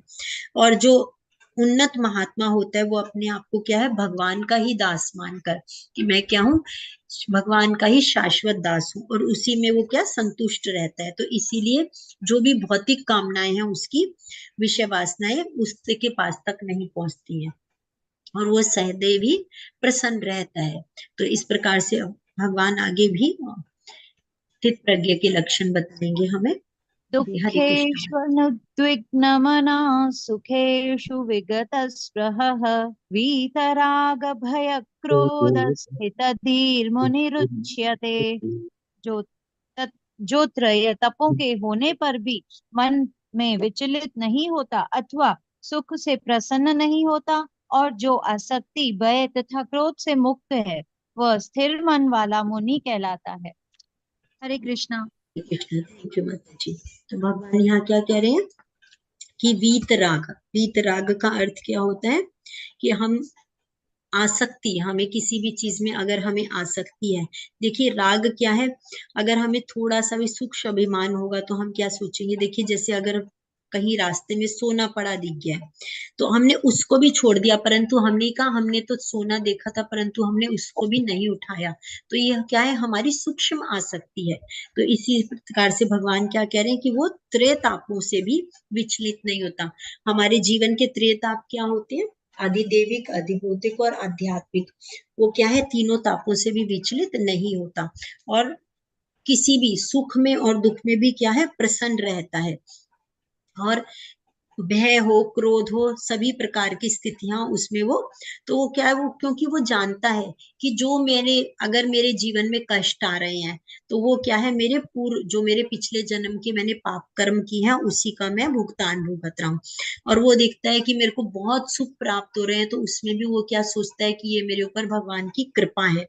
तो इसीलिए अपने सुख में अपने आप को अयोग्य मानकर भगवत कृपा मानता है, और अपने कष्टों को वो क्या है, विचलित नहीं होता, परंतु क्या है, उसको सहन करता है कि ये मेरे ही पूर्व पापों के कारण मैं, ये मेरे ऊपर भगवत की प्राप्ति, वो भगवत कृपा है कि मैं उनको छोटे रूप में मेरे को प्राप्त हो रहे हैं और मैं बर्दाश्त कर पा रहा हूँ, और ये जो मेरे कार्य हैं ये मेरे पूर्व पापों के कारण ही है। तो इस प्रकार से क्या है, वो आसक्ति, भय और क्रोध से मुक्त रहता है। जी हरे कृष्ण माता जी। यस्सर्वत्रानभिस्नेहस्तत्प्राप्य शुभाशुभम् नाभिनन्दति न द्वेष्टि तस्य प्रज्ञा प्रतिष्ठिता। इस भौतिक जगत में जो व्यक्ति न तो शुभ की प्राप्ति से हर्षित होता है और न अशुभ के प्राप्य होने पर उससे घृणा करता है, वह पूर्ण ज्ञान में स्थिर होता है। हरे कृष्णा। हरे कृष्णा, थैंक यू माता जी। तो भगवान यहाँ बता रहे हैं कि जब तक मनुष्य इस भौतिक संसार में, वो क्या है, अच्छाई और बुराई, हम क्या है, हमेशा ये सोचेंगे कि हम अच्छे कार्य कर रहे हैं, परंतु हम अगर अच्छे कार्य करते हैं और सामने वाला उसको बुरा समझता है। देखिए कहा जाता है कि अगर हम कितने भी शब्दों को सोच समझ कर बोले, परंतु उसको सामना, जो उसकी योग्यता है, जो दूसरा व्यक्ति है उसकी योग्यता और उसकी स्थिति पर है कि वो इन शब्दों को किस प्रकार से एक्सेप्ट करता है। तो इसी प्रकार से क्या होता है कि अगर हम इस भौतिक जगत में हैं तो हम जो भी कार्य कर रहे हैं उसमें हम अगर अच्छाई कर रहे हैं पर वो सामने वाले के लिए बुराई हो सकती है। तो इसीलिए क्या है, अच्छाई और बुराई इस जीवन में हमेशा लगी रहती है। तो इसे क्या कहा जाता है, द्वैत भाव, कि तो परंतु जो कृष्ण भावना भावित व्यक्ति है वो क्या है, द्वंद्वों से मुक्त रहता है, अर्थात द्वैत भाव से मुक्त रहता है। तो इसीलिए जब वो पूर्ण तरह से ज्ञान प्राप्त कर लेता है तो वही ज्ञान क्या है, समाधि की अवस्था है। हरे कृष्ण माता जी, नेक्स्ट लेते हैं। यदा संहरते चायं कूर्मोऽङ्गानीव सर्वशः इन्द्रियाणीन्द्रियार्थेभ्यस्तस्य प्रज्ञा प्रतिष्ठिता। जिस प्रकार कछुआ अपने अंगों को संकुचित करके खोल के भीतर कर लेता है, उसी तरह जो मनुष्य अपनी इंद्रियों को इंद्रिय विषयों से खींच लेता है, वह पूर्ण चेतना में दृढ़ता पूर्वक स्थिर होता है। हरे कृष्णा। हरे कृष्ण, थैंक यू माता जी। तो भगवान यहाँ क्या बता रहे हैं कि किस प्रकार बुद्धिमता से वो अपने सेंस कंट्रोल किस प्रकार से करता है। तो श्रील प्रभुपाद जी यहाँ हमें बहुत सुंदर दो उपमाओं के द्वारा हमें समझाते हैं कि जिस प्रकार से जो हमारी इंद्रियां हैं उनकी तुलना क्या है, विषैले सर्पों से की गई है। और जो योगी होता है अर्थात जो भगवत प्राप्ति के लिए निरंतर प्रयास कर रहा है वो क्या है, इन जो विषैले सर्प अर्थात इंद्रियों को वश में करना वो जानता है। और इसी प्रकार से जो शास्त्रों में हमें जिस प्रकार के कार्य बताए गए हैं, जैसे कि कौन सा कर्म हमें करना चाहिए और कौन सा नहीं करना चाहिए, उसी प्रकार से ही वो अपनी इंद्रियों पर संयम रखता है। और जिस प्रकार से कि एक कछुआ होता है, देखिए जब कछुआ क्या होता है, जब ऐसी कठिन परिस्थिति होती है तो वो अपने खाल के अंदर अपने पांव हाथ सब क्या है, अपने शरीर के अंगों को समेट लेता है और उसकी क्या है, सिर्फ पीठ ही पीठ दिखाई देती है। इसी प्रकार से जो कर्म योगी अर्थात स्थित प्रज्ञा व्यक्ति है वो क्या है, सभी विषयों से अपने मन को खींच लेता है और उसका जो मन है वो क्या है, इस भौतिक जगत के संग में नहीं लगता। तो इसीलिए भगवान यहाँ क्या बता रहे हैं कि जैसे ही हमारा मन इंद्रिय विषयों से सर्वत हट जाता है तो वो क्या है, सिद्धावस्था होती है। जी हरे कृष्ण माता जी। जी। विषया विनिवर्तन्ते निराहारस्य देहिनः रसवर्जं रसोऽप्यस्य परं दृष्ट्वा निवर्तते। देहधारी जीव इंद्रिय भोग से भले ही निवृत्त हो जाए, पर उसमें इंद्रिय भोगों की इच्छा बनी रहती है। लेकिन उत्तम रस के अनुभव होने से ऐसे कार्यों को बंद करने पर वह भक्ति में स्थिर हो जाता है। हरे कृष्णा। हरे कृष्णा, थैंक यू माता जी। तो भगवान यहाँ बता रहे हैं कि जब तक विषयों में हमारी रस बुद्धि रहेगी तब तक क्या है, हम हमारे पतन का खतरा बन सकता है, क्योंकि जो इंद्रिय विषय हमारा कभी भी उनसे हमारा पतन हो सकता है। ये हम आगे के श्लोकस में भी पढ़ेंगे। तो क्योंकि क्या है, विधि विधानों के द्वारा अगर हम इंद्रिय भोग को संयमित करते हैं तो ये हमारी अगर हमने कभी भी उसके ऊपर हमारी दृष्टि हुई या हमारे कभी भी पतन हो सकता है। क्योंकि देखिए जैसे कोई अगर रोगी होता है तो उसको अगर खाने पीने का परहेज बताया जाता है कि रोग के कारण तुम्हारे ये चीज नहीं खानी, तो उसको परहेज बताए जाते हैं, परंतु उसके मन में क्या इच्छा चल रही होती है कि जब मेरा ये रोग समाप्त हो जाएगा या मेरे परहेज खत्म हो जाएंगे, मेरे ऊपर प्रतिबंध हट जाएगा मेरे ऊपर इन चीजों का, तो क्या है मैं ये चीज खाऊंगी। जैसे एक हम छोटा सा उदाहरण ले सकते हैं कि अगर किसी का बहुत रसगुल्ला खाए, कोई डायबिटीज का पेशेंट है, उसको ये कहा जाता है कि डायबिटीज होने की वजह से आप इसको रसगुल्ले को नहीं खा सकते हैं, पर उसके मन में निरंतर क्या विचार चलते हैं कि मुझे छोड़ना तो पड़ा, परंतु जब मेरी शुगर ठीक हो जाएगी तो मैं इसको खाऊंगा। तो हम क्या होते हैं, सूक्ष्म रूप से हम उन विषयों के बारे में चिंतन कर रहे हैं। तो इसीलिए भगवान यहाँ पर क्या बता रहे हैं कि ये जो देहधारी जीव है अर्थात हम जो है, मनुष्य क्या है, अगर हम कितना भी ये सोच ले कि हम इंद्रिय तृप्ति से निवृत्त हो गए हैं, परंतु उन विषयों में हमारा मन जो है वो चलता रहता है। तो परंतु जो कृष्ण भावना भावित व्यक्ति होते हैं वो किस प्रकार से, कि भगवान को भोग अर्पित करके, कि हमने भगवान को भोग बनाया उसको प्रसाद के रूप में ग्रहण कर रहे हैं, तो इस प्रकार से धीरे धीरे क्या है, उसकी स्वतः जो उनकी इंद्रिय तृप्ति की इच्छा होती है वो धीरे धीरे अरुचि उसमें उत्पन्न होने लगती है। और ये जो हम अष्टांग योगों के द्वारा, हरे कृष्णा, अष्टांग योगों के द्वारा हम यम नियम आसन के द्वारा हम जो ये कार्य करते हैं वो स्वतः ही कृष्ण भावना भावित व्यक्ति की प्रगति निरंतर अपने आप ही इसके द्वारा होने लगती है। हरे कृष्णा। ये भी थोड़ा सा गलत बोल रहे, वैसे नहीं है। यततो ह्यपि कौन्तेय पुरुषस्य विपश्चितः इन्द्रियाणि प्रमाथीनि हरन्ति प्रसभं मनः। हे अर्जुन, इंद्रियां इतनी प्रबल तथा वेगवान है कि वे उस विवेकी पुरुष के मन को भी बलपूर्वक हर लेती हैं जो उन्हें वश में करने का प्रयत्न करता है। हरे कृष्णा। हरे कृष्णा। थैंक यू भक्त जी। तो भगवान यहाँ क्या बता रहे हैं कि इंद्रियां जो हमारी वो क्या है, इतनी वेगवान है, अर्थात क्या कि बड़े से बड़े विद्वानों की भी इंद्रियों को रस बुद्धि, अर्थात जो हम बात करते हैं कि विषय, उन विषयों में है वो अटक जाते हैं, क्योंकि इंद्रियां मन को हर लेती हैं और मन बुद्धि को, और वही उत्तेजित करके हम आगे पढ़ेंगे कि किस प्रकार से हमारा पतन होता है।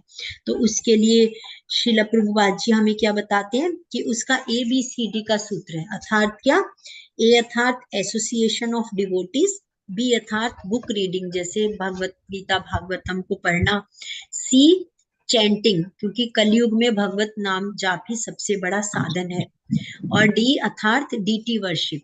तो इन सब इससे क्या है, इंद्रिय विषय क्या है, निर्विषय हो जाते हैं।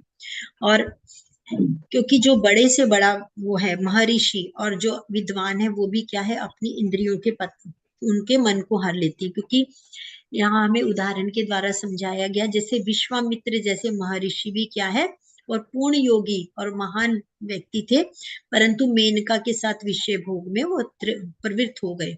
तो इसीलिए हम उदाहरण के द्वारा समझ सकते हैं कि जो बड़े से बड़े योगी हैं और ज्ञानी है वो भी क्या है, अपने इंद्रिय विषय रस विषय में पतन हो सकता है हमारा।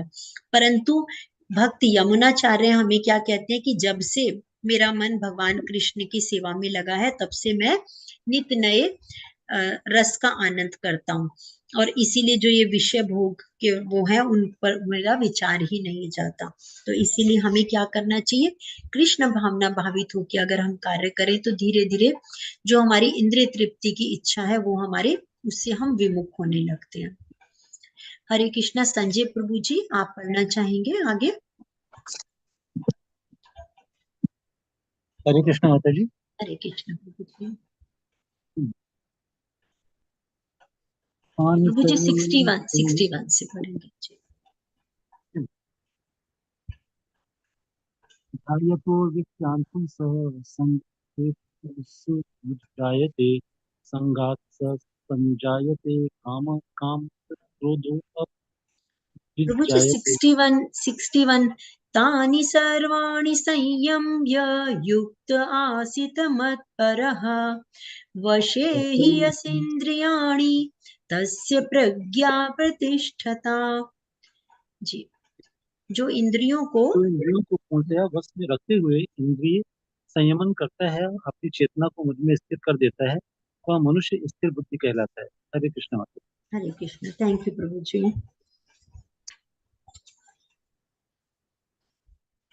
तो युक्त आसित मत परा अर्थात क्या, भगवान यहाँ पर भगवान कृष्ण क्या उपाय बता रहे हैं कि संपूर्ण इंद्रियों को वश में हम कैसे कर सकते हैं कि केवल और केवल अगर हम भगवत प्रायण हो जाते हैं, और श्रद्धा, जैसे हम कहते हैं कि श्रद्धा और विश्वास के द्वारा ही हम भक्ति को प्राप्त कर सकते हैं।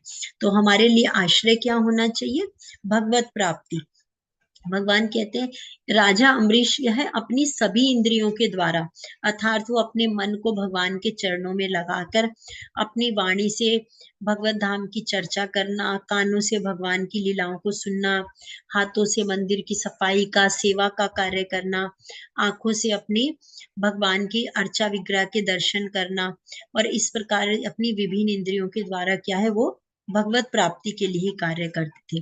तो इससे हम किस प्रकार से जान सकते हैं कि जैसे किसी अगर अग्नि के अंदर जलती हुई चीजों को डाल दिया जाए तो वो सब कुछ उसमें भस्म हो जाते हैं। तो इसी प्रकार से अगर हम कृष्ण भावना भावित होकर अगर हम कार्य करते हैं तो जो भी हमारे विषय विकार है वो क्या है, धीरे धीरे स्वतः ही समाप्त होने लगते हैं। जी हरे कृष्णा। नेक्स्ट प्रभु जी वो है ध्यायतो विषयान्। ध्यायतः विषयान् पुंसः संगतेषु कुजायते संगात संजायते काम कामात् क्रोध अभिजायते। इंद्रिय विषयों का चिंतन करते हुए मनुष्य की उनमें आसक्ति उत्पन्न हो जाती है और ऐसी आसक्ति से काम उत्पन्न होता है और फिर काम से क्रोध प्रकट होता है। हरे कृष्ण। जी हरे कृष्ण। जी इसका नेक्स्ट भी ले लेते हैं प्रभु जी, ये सीरीज में है। क्रोधात् भवति सम्मोहः सम्मोहात् स्मृतिविभ्रमः स्मृतिभ्रंशात् बुद्धिनाशः बुद्धिनाशात् पुनश्चेति। क्रोध से पूर्ण मोह उत्पन्न होता है और मोह से स्मरण शक्ति का विभ्रम हो जाता है। जब स्मरण शक्ति भ्रमित हो जाती है तो बुद्धि नष्ट हो जाती है और बुद्धि नष्ट होने पर मनुष्य भोग में पुनः गिर जाता है। हरे जय हरे कृष्ण। थैंक यू प्रभु जी। तो यहाँ देखिए हमारे ये हमारी जो श्लोका है बहुत इंपॉर्टेंट है ये दो श्लोका, क्योंकि जीवन में हमारे को किस प्रकार से जीवन जीना है। हम कई बार सोचते हैं ना कि हम कार्य करते हैं पर हमें परंतु ये नहीं पता होता कि किस प्रकार से हम उसमें फंस गए हैं। तो काम आने के हमारे जीवन में जो कामना है या जो हम गलत कार्य करते हैं तो आने के काम आने के ये जो 8 स्टेप्स हैं ये बहुत इंपॉर्टेंट है। अगर हम इनको गांठ बांध कर समझ लें तो हमें क्या है धीरे धीरे हम इस जीवन में अपनी सफलता जो आध्यात्मिक सफलता है उसको प्राप्त कर सकते हैं। क्योंकि सबसे पहली हमारी शुरुआत क्या कहते हैं ना, जैसे हमारे विचार होंगे अर्थात जो हमारा थॉट प्रोसेस है, सबसे पहले हमारे को विषयों में चिंतन होगा अगर, तो उसी विषयों में क्या है हमारी आसक्ति पैदा हो जाएगी।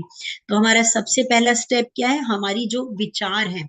तो अगर हम इंद्रिय विषयों का चिंतन करते हैं तो दूसरा स्टेप क्या है, उसमें हमारी आसक्ति पैदा हो जाएगी और फिर आसक्ति से ही कामना उत्पन्न होती है और कामना में बाधा आने पर अर्थात कामना पूर्ण न होने पर क्या होता है, क्रोध उत्पन्न होता है और फिर क्रोध होने पर मूढ़ अर्थात क्या है, हमें ये समझ नहीं आता क्या करें क्या ना करें और सम्मोह से ही स्मृति भ्रम अर्थात हमारी मेमोरी लॉस हो जाती है अर्थात बुद्धि हमारी जो विवेक है उसका नाश हो जाता है और जब बुद्धि का नाश हो जाता है तो मनुष्य का भी पतन हो जाता है। तो इसी प्रकार से भगवान क्या कहते हैं कि अगर हमें इंद्रियों को अगर हम सही कार्यों में नहीं लगाते तो क्या है धीरे धीरे धीरे हम इसी कार्यों को अगर हम इंद्रियों का चिंतन, जैसे अभी हमने पीछे पढ़ा अम्बरीश महाराज क्या है अपनी इंद्रियों से क्या भगवान की सेवा के लिए ही कार्य करते हैं। उनकी वाणी भगवान की चर्चाएं उनकी लीलाओं को गुणगान करने में और इस प्रकार से प्रत्येक इंद्रिय का वो भगवत प्राप्ति ही उनका लक्ष्य है।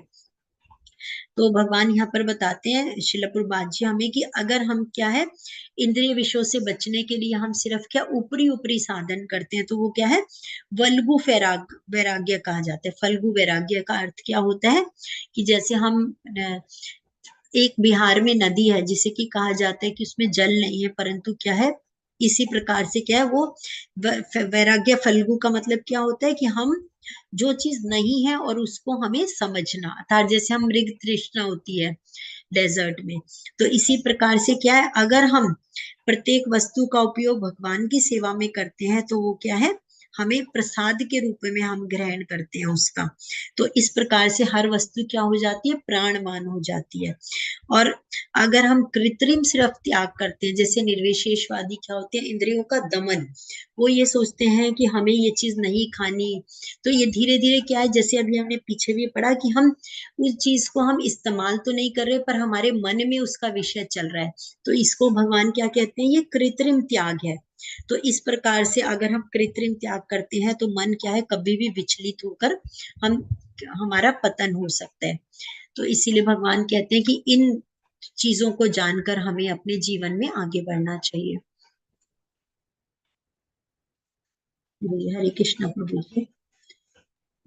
64 श्लोक प्रभु जी। राग द्वेष विमुक्ते ही तु विषयान इंद्रिय चरण आत्म पश्ये विधेयात्मा प्रसादम अधिगच्छति।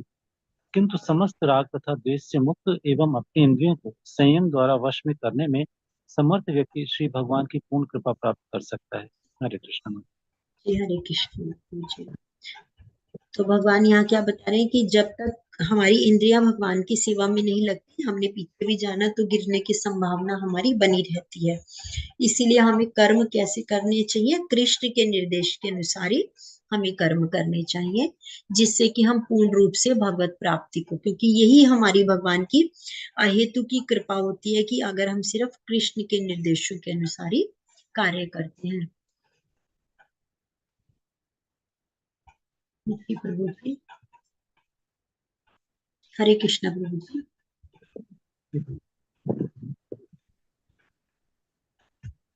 जी संजय प्रभु जी पढ़ना चाहेंगे? जी जी माता जी।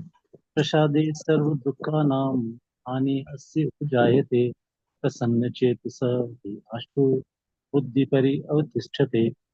इस प्रकार से कृष्ण भावना व्रत में तुष्ट व्यक्ति के लिए संसार के तीनों ताप नष्ट हो जाते हैं और ऐसी तुष्ट चेतना होने पर उसकी बुद्धि शीघ्र ही स्थिर हो जाती है। हरे कृष्ण माता जी। जी हरे कृष्ण। थैंक यू प्रभु जी। जी आशीष प्रभु जी आप भी पढ़ना चाहेंगे? दंडवत प्रणाम माता जी। हाँ जी माता जी। दंडवत प्रणाम प्रभु जी। जी प्रभु जी श्रीला, आप ले हाँ सकते जी, हैं। 66 श्रीला, श्लोक से ले सकते हैं। ठीक है। श्रीला प्रभुपाद महाराज की जय। नास्ति बुद्धिरयुक्तस्य न चायुक्तस्य भावना न चाभावयतः शांतिरशांतस्य कुतः सुखम। जो कृष्णा भावना अमृत में परमेश्वर से संबंधित नहीं है, उसकी ना तो बुद्धि दिव्य होती है, ना ही मन स्थिर होता है। जिसके बिना शांति की कोई संभावना नहीं है, शांति के बिना सुख हो भी कैसे सकता है। हरे कृष्णा। हरे कृष्णा। थैंक यू प्रभु जी। तो भगवान हमें यहाँ क्या बता रहे हैं कि अगर मन की चंचलता का जो हमारा एकमात्र कारण क्या होता है, क्योंकि हमें हमारा अंतिम लक्ष्य नहीं पता है, हमें उसका अभाव है। परंतु जब व्यक्ति को ये पता चल जाता है ज्ञान के द्वारा कि भगवान कृष्ण ही क्या है सभी चीजों के, हम अभी 5वें चैप्टर में पढ़ेंगे भोक्ता राम यज्ञ तपसाम, अर्थात क्या कि भगवान ही भोक्ता और स्वामी सबके मित्र हैं। तो ऐसा जानकर ही उसे क्या है शांति का अनुभव होता है, क्योंकि जिसके मन और इंद्रियां संयमित नहीं होते, ऐसे व्यक्ति की क्या है व्यवसायत्मिका बुद्धि, अर्थात क्या उसकी दृढ़ निश्चय बुद्धि नहीं है। और ऐसा व्यक्ति क्या है निष्काम भाव या कर्तव्य प्राणता का उसमें अभाव होता है। और जब तक निष्काम भाव की स्थिति नहीं होगी तो क्या है शांति नहीं प्राप्त हो सकती। तो भगवान क्या कह रहे हैं कि जिसकी इंद्रियां संयमित ना हो उसके अंदर परमात्मा का अर्थात भगवत प्राप्ति का भाव नहीं होता, तो और बगैर शांति के मुक्ति प्राप्त नहीं हो सकती। जी हरे कृष्णा प्रभु जी। आशीष प्रभु जी। हाँ जी, श्रीला प्रभुपाद जी की जय। इंद्रियाणा हि चरताम यन्मो अनुविद्यति ते तदस्य हरति प्रज्ञां वायुर्नार्वमीं वाम्भसि। जिस प्रकार पानी में तैरती नाव को प्रचंड वायु दूर बहा ले जाती है, उसी प्रकार विचरणशील इंद्रियों में से कोई एक जिस पर मन निरंतर लगा रहता है, मनुष्य की बुद्धि को हर लेती है। हरे कृष्णा। हरे कृष्णा। थैंक यू प्रभु जी। तो देखिए हमने 18 डेज की क्लास में भी पढ़ा था ना कि किसी भी 5 इंद्रियों के 5 विषय हैं और उनमें से कोई भी इंद्रिय से हमारा पतन हो सकता है। जिस प्रकार हमने स्लाइड में देखा था कि भंवरा क्या है फूलों की गंध में लोभ में फंस सकता है, पतंगा अग्नि की सुंदरता के रूप में, हिरण जो मधुर ध्वनि का संगीत होता है उसमें, या मछली जिव्या के लोभ में, और हाथी स्पर्श के लोभ से। तो इसीलिए इस और जो परंतु मनुष्य क्या है उसकी तो पांचों जो इंद्रियां वो ही क्या है एक्टिवेट होती है हमेशा। तो इसीलिए एक भी इंद्रिय का अगर पतन हो जाए तो उस वजह से हमारे जो जीवन है उसका पतन हो सकता है। तो भगवान यहाँ क्या बता रहे हैं कि अगर यही सब इंद्रियां भगवान की सेवा में ना लगे तो इसमें से किसी भी एक से भी हमारा पतन हो सकता है। तो हमें क्या करना चाहिए जब तक हम क्योंकि व्यवसायत्मिका बुद्धि हम उसकी ही सीरीज में क्या पढ़ रहे हैं कि उस बुद्धि को जब तक ये एक उद्देश्य या दृढ़ निश्चय नहीं होगी तो किसी भी एक इंद्रिय से मन का हरण हो सकता है। जी हरे कृष्ण प्रभु जी।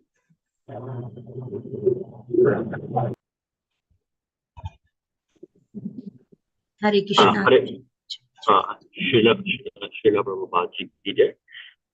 तस्मादस्य महाभवो निगृहीतानि सर्वशः इन्द्रियाणि इंद्रियार्थे भयस्तस्य प्रज्ञा। माता जी मैंने पढ़ा नहीं है पूरा भी। हेलो। हरे कृष्णा। हाँ जी माता जी, मेरा ना श्लोक रह गया पीछे, जी जी सॉरी। मैं जी यहीं से पढ़ रहा हूँ एक्चुअली। जी हाँ स्क्रीन से मैं फिर से पढ़ देता हूँ। श्रीला प्रभुपाद जी की है। तस्मादस्य महाबहो निगृहीतानि सर्वशः इंद्रियाणि इंद्रियार्थे भयस्तस्य प्रज्ञा प्रतिष्ठिता। अच्छा। हाँ जी। अतः हे महाबहु, जिस पुरुष की इंद्रियां अपने अपने विषयों से सब प्रकार से विरत होकर उसके वश में है, उसी की बुद्धि निस्संदेह स्थिर है। हरे कृष्ण माता जी। हरे कृष्णा। थैंक यू प्रभु जी। तो जिस तरह से जो शत्रु की सेना होती है, शत्रु की सेना क्या है, अगर अच्छी सेना होगी तो उसकी जो युद्ध की संभावना ज्यादा रहती है। तो इसी प्रकार से क्या है, इंद्रियों का भी दमन क्या है, हमें जो हमारे सिर्फ मानवीय प्रयास है उनके द्वारा ना होकर भगवान की सेवा में अगर हम उनको लगाते हैं। देखिए क्या होता है, जैसे हम कहते हैं कि एक नदी है, वही नदी क्या है अगर बांध तोड़ दे तो क्या है विनाश का कारण बन जाती है। तो और अगर उसी नदी का मुंह मोड़ दिया जाए तो और उसको जल में सिंचाई के कारण काम आती है। तो इसी प्रकार से क्या है, उसी प्रकार से जो ये इंद्रियां हैं हमारी, तो इन इंद्रियों को अगर हम विषय वस्तु में लगाकर अगर गलत कार्यों में फंस जाते हैं तो वो हमारा पतन का कारण है। परंतु वही इंद्रियों का हम नदी के मुंह की तरह मुंह मोड़ दें तो क्या है, अगर वो भगवत प्राप्ति के लिए लगाएं तो वही हमारे लिए आध्यात्मिक जगत में प्राप्ति का कारण भी बन जाती है। तो इसी प्रकार से, और ये हम किस प्रकार से कर सकते हैं, अगर हम प्रमाणिक गुरु की शरण में जाएं, वो हमें रास्ता दिखाते हैं, समझाते हैं, तो उस प्रकार से और उसी के द्वारा हम आगे बढ़े तो क्या है, हमारे मोक्ष का साधन है। हरे कृष्णा। हरे कृष्णा। अनीता माता जी आप भी पढ़ना चाहते हैं? हरे कृष्णा अनीता माता जी। हाँ माता जी। जी ठीक है माता जी, मैं पढ़ देती हूँ, आप पढ़िए। ये 2 श्लोका हम आप ले लीजिएगा माता जी, 69 जी 70, फिर प्रभु जी ले लेंगे, जलेंद्र प्रभु जी ना। मैं पढ़ देती हूँ। या निशा सर्वभूतानां तस्यां जागृति संयमी, यस्यां जागृति भूतानि सा निशा पश्यतो मुनैः। जी श्री प्रभुपाद की जय हो। जो सब जीवों के लिए रात्रि है वह आत्म संयमी के जागने का समय है, और जो समस्त जीवों के जागने का समय है वह आत्मनिरीक्षक मुनि के लिए रात्रि है। हरे कृष्ण। हरे कृष्ण। थैंक यू माता जी। जो भी सांसारिक जीवन वो मनुष्य है, वो क्या है, रात दिन भोग संग्रह में लगे रहते हैं। और सांसारिक कार्य करने में हम कहते हैं ना, वो इतना सुंदर गाते हैं, वो इतना सुंदर, वो इतने धनवान है, इतने बड़े बड़े उन्होंने वो खड़े, तो क्या है, बड़े निपुण होते हैं, अलग अलग तरह के उनको कला कौशल आते हैं, पर और नई नई तरह के आविष्कार कर सकते हैं। परंतु वो क्या है, यही जो भौतिक जगत के सुख है, उस सुख भोग में वस्तुओं की प्राप्ति में ही अपने आप को उन्नति मानते हैं। परंतु यहाँ पर क्या बताया गया है कि जो भगवान कहते हैं कि जो मनुष्य होते हैं उनकी 2 श्रेणियां होती हैं। एक तो क्या होता है, जैसे अभी हमने बात की, कि जो सांसारिक मनुष्य होता है, अर्थात क्या, इंद्रिय तृप्ति के कार्यों में ही लगा रहता है और उसी में निपुण होता है।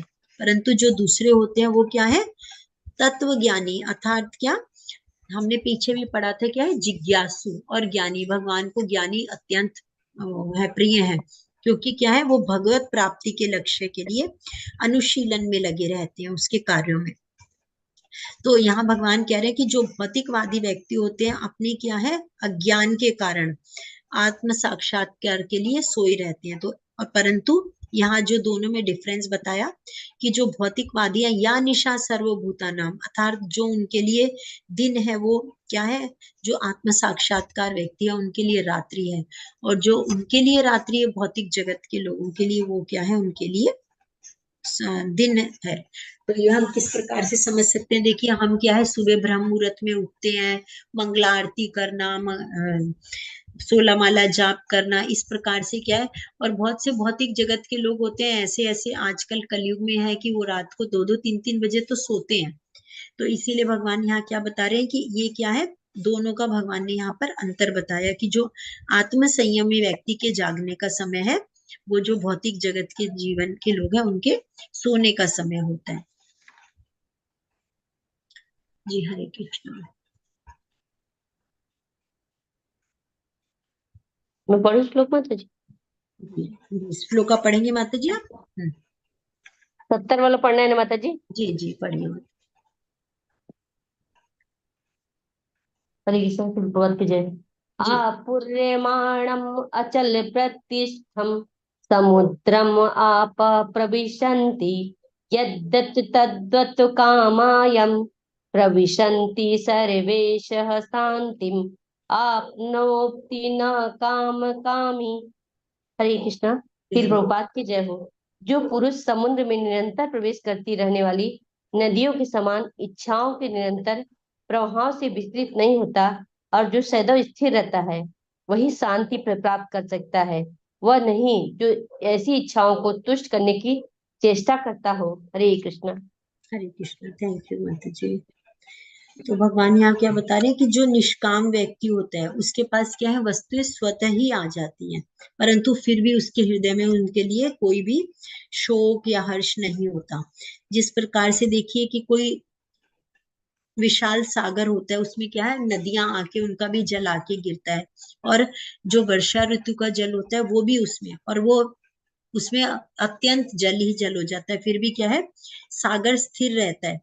और सागर के इसी प्रकार से जो कृष्ण भावना भावित व्यक्ति होता है उसके पास में अत्यंत जो विषय विकार है उसके आसपास है, इच्छाएं हैं, फिर भी वो क्या है, वो इंद्रिय तृप्ति की तरफ उन्मुख नहीं होता, क्योंकि वो क्या है, निरंतर उसका समय और कार्य क्या है, भगवत प्राप्ति के लिए अर्थात कृष्ण की दिव्य प्रेमा भक्ति में ही लगा रहता है ऐसा व्यक्ति। तो भगवान कह रहे हैं कि कृष्ण के जो भक्त हैं उनकी कोई भी भौतिक इच्छाएं नहीं रह जाती है, वे पूर्णतः धीरे धीरे शांत हो जाते हैं। जी हरे कृष्णा।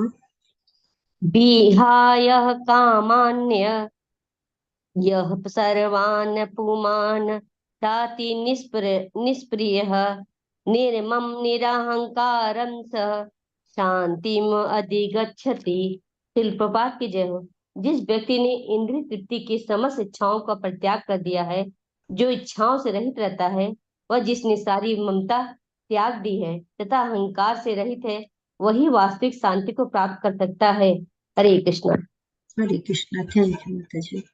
तो निष्प्रय का अर्थ भगवान क्या बताते हैं कि जब व्यक्ति के अंदर इंद्रिय तृप्ति की इच्छाएं नहीं रह जाती हैं, तो अर्जुन क्या है, जो युद्ध करना चाहते हैं वो क्या है, आत्मतुष्टि के लिए वो युद्ध नहीं करना चाहते कि मैं क्या है, अपने स्वजनों की हत्या का कारण नहीं बनना चाहता या कुल परंपरा का नाश होगा। तो जैसे हमने पहले भी बात की थी, वो क्या है, अपने तर्क वितर्क देते हैं कि मैं युद्ध नहीं करना चाहता।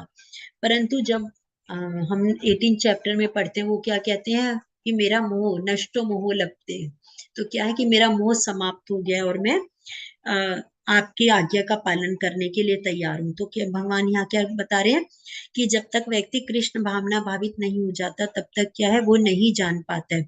और जब अर्जुन ये जान जाते हैं तो उन्होंने युद्ध किया, क्योंकि वो जान कृष्ण चाहते हैं इसीलिए युद्ध किया।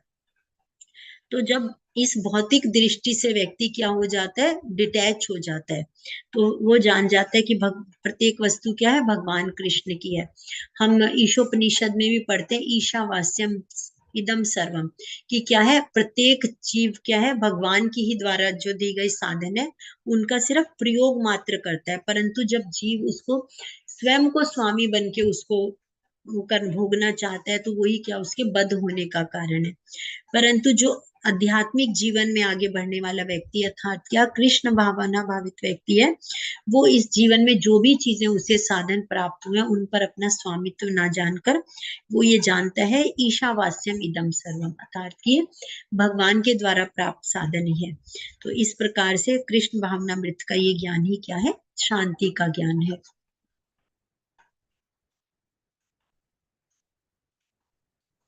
ये हमारा अंतिम श्लोक है ये। जी शैलेंद्र प्रभु जी, आप ईश अनुवाद पढ़ना चाहेंगे इसका? माता जी पढ़ दीजिए अनुवाद। जी माता जी।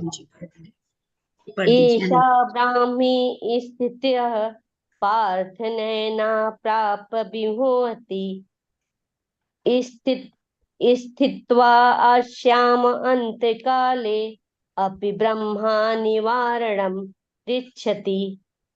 यह हाय माता आध्यात्मिक जी, यह आध्यात्मिक तथा ईश्वरीय जीवन का पथ है। इसे प्राप्त करके मनुष्य मोहित नहीं होता। यदि कोई जीवन के अंतिम समय में भी इतना है तो वह भगवत धाम को प्राप्त होता है। हरे कृष्ण माता जी। हरे कृष्णा। थैंक यू प्रभु हरे जी। कृष्ण। जी हरे कृष्णा।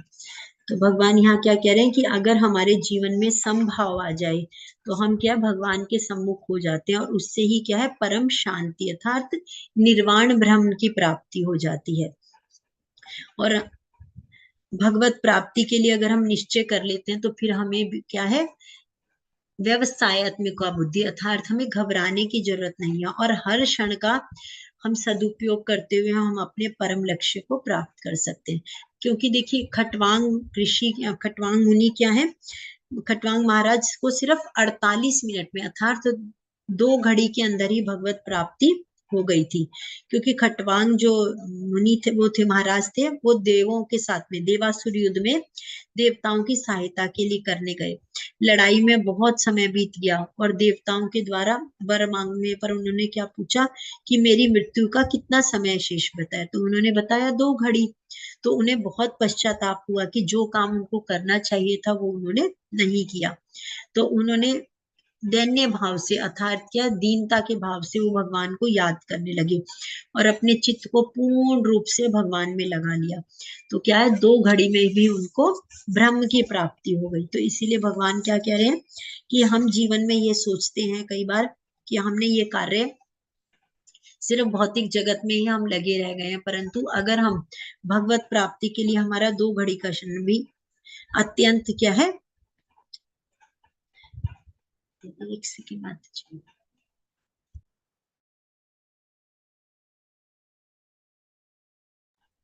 जी हरे कृष्णा।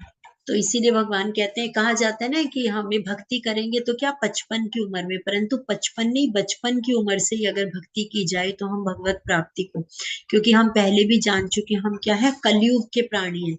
तो हमें क्या है निरंतर अगर भगवत प्राप्ति के लिए भगवान ने यहाँ हमें पिछले श्लोकों से बताया व्यवसायत्मिका बुद्धि, तो हमें अपनी जो बुद्धि को है निरंतर क्या है भगवत प्राप्ति के लिए ही लगाना है। तो ब्रह्म और भौतिक पदार्थ एक दूसरे से क्या है बिल्कुल विपरीत है, भगवान यहाँ बताते हैं। तो इसीलिए ब्राह्मी स्थिति का अर्थ क्या है, भौतिक पदार्थों से विलक्त हो जाना। और ब्राह्मी स्थिति अर्थात जो हमने अभी पढ़ा कि खटवांग मुनि उनको क्या है ब्राह्म स्थिति अर्थात क्या भौतिक बंधन से मुक्ति प्राप्त हुई।